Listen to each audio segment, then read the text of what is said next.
Aishwarya and శ్రేష్ఠ ఎప్పుడెప్పుడు మాట్లాడాలా అని ఎదురు చూస్తున్నావు కదూ. I know. ఓకే, మాట్లాడే. వాళ్ళందరూ నువ్వే కామ్ చేయాలి ఇప్పుడు. Come on, you can do it.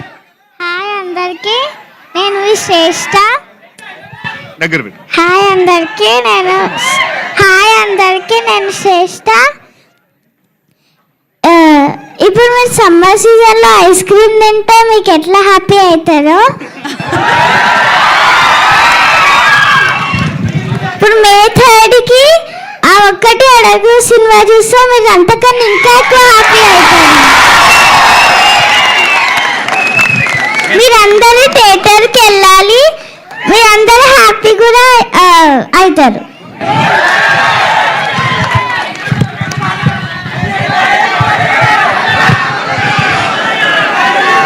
Okay Shreshtha, happy అవ్వడానికి మేమంతా రెడీ. మరి హ్యాపీ చేయడానికి నువ్వు రెడీ అయిపో. గుర్తుందిగా, థియేటర్కి వెళ్ళేటప్పుడు ఐస్ క్రీమ్స్ అవసరం లేదమ్మా. లోపలికి వెళ్ళిన తర్వాత అలాంటి ఫీలింగ్ ఇవ్వబోతుంది.